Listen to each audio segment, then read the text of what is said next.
Good morning, my Real News Midday TV family. Thank you so much for tuning in this morning for another news update for Tuesday, August the 26th, 2025. And I'm wishing for everyone a wonderful and a productive day. And in the news this morning, mother granted bail after children spark house fire. A St. James mother accused of leaving her two young children alone at home, a decision that reportedly led to a fire which destroyed their house, has been granted bail. Jordan Johnson, a 41-year-old waitress, appears before the St. James Parish Court on Monday, charged with child neglect in connection with the incident. The case stems from a devastating event that occurred on August 18 when Johnson allegedly left her children, ages 3 and 6, at home unsupervised for several hours. During her absence, reportedly between 9 a.m. and 12 p.m., the children are said to have found a lighter and began playing with it. What began as an innocent curiosity quickly spiraled into disaster as a fire broke out and engulfed the family home. Thankfully, both the children escaped physical harm. Following the incident, investigating officers acted swiftly, placing the siblings into the care of their grandmother. Johnson, now at the center of a legal and emotional storm, stood quietly in court as her attorney, Henry McCurdy, applied for bail on her behalf.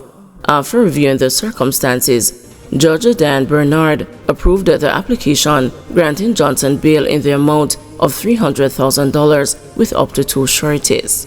As part of her bail conditions, Johnson must report regularly to a designated police station on assigned days. The court was also informed that the Child Protection and the Family Services Agency has become involved in the matter. However, the children remain in the care of their grandmother. Johnson is expected to return to court on October 16, when the matter will next be heard. Police praised for excellent job 2 women among 8 in custody after foiled robbery. The police have won public praise after 2 women, believed to be the mother and the sister of a man shot during an attempted robbery, were among 8 people taken into custody Monday. During the incident in Hope Bay, Portland, about 2:30 a.m., one man was fatally shot by a licensed firearm holder.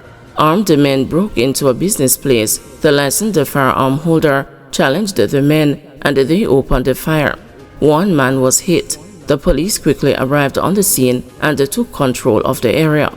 The injured man was assisted to the Port Antonio Hospital, where he later succumbed to his injuries, said the Superintendent of Police in charge of Portland, Ainsley McCarthy. He said the 2 women were apprehended while they attempted to get an injured would-be robber out of the parish. The senior cop noted that those nabbed were from out of town. None of the culprits is from Portland. They have addresses from Kingston, St. Andrew, and St. Catherine. The Portland police are not to be trifled with. The police will spare no resources in protecting the life and the property of Portlanders. The warning is clear. If your intentions are not good, do not come into the parish of Portland, McCarthy warned. The police station is located a few meters away from where the robber was foiled, and Hope Bay residents are heaping praises on the cops for their quick response. One man told the news the would-be criminals, unfamiliar with the area, had a challenge evading cops who were alerted by residents. They did an excellent job because some criminals come in and break the place. The police were called and them would-be criminals take with themselves over the seaside, but them not know the place. A stranger them not come from round here. Them just a run up and down like idiots, said one man who asked not to be identified by name. He said there has been a recent uptick in crime. The whole town and community are broke out from the other day, all down at Canewood, he said. According to data from the Jamaica Constabulary Force, from the start of this year to August 23, Portland has recorded 8 murders, 1 more than the same period last year. There have been 6 shootings so far this year, compared to 2 for the same period in 2024. Electoral Office emphasizes voter preparedness ahead of September 3 poll. As the September 3 general election approaches, the Electoral Office of Jamaica is urging all registered voters to familiarize themselves with the voting process to ensure a smooth and efficient experience at the more than 7,000 polling stations island-wide. Director of Elections Glasspool Brown told the news that upon arrival at the designated polling station, an assigned presiding officer will verify the elector's identity and check for ink on their fingers to ensure they have not already voted. While eligible voters without a voter identification card may still cast their ballot, they will be required to complete a form and to take an oath affirming their identity as a registered elector. Once verified, voters will receive a ballot and proceed to a private booth to mark their preferred candidate. The presiding officer will then provide instructions on how to fold the ballot to protect the secrecy of the votes.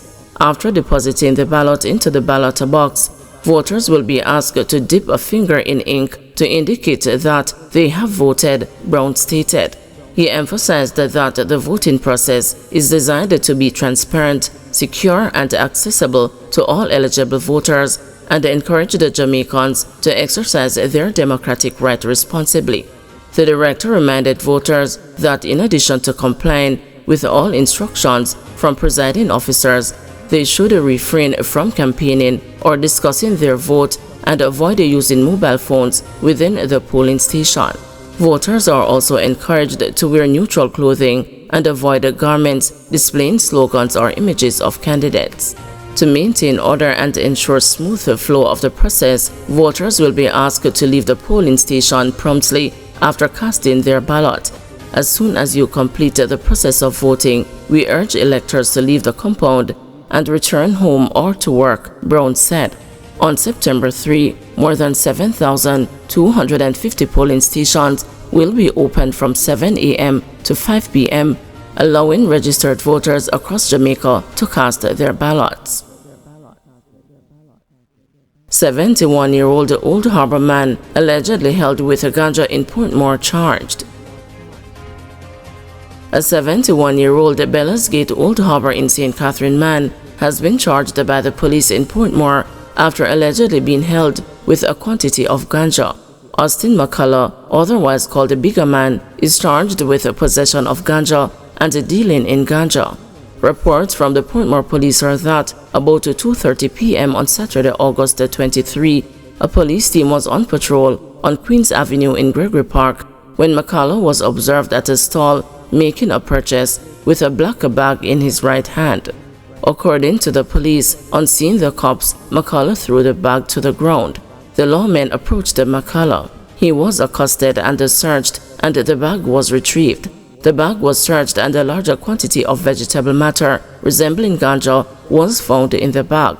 McCullough was brought to the station along with the bag he had in his possession. The contents of the bag weighed over 3 pounds. McCullough was subsequently charged. His court date is being finalized.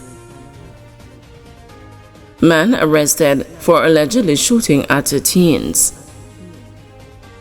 22-year-old Keno Jabli, otherwise called Biggs, of Anderson Road, Kingston 5, has been charged with 2 counts of shooting with intent, conspiracy, and using a firearm to commit a felony following an incident in his community on August 9. Reports from the Halfway Tree Criminal Investigations Branch are that at 1:30 p.m., 2 teenagers were walking along the roadway when they were pounced upon by Jabli and an accomplice who were both armed. The teenagers, upon reaching the vicinity of their home, were shot at by Jabli.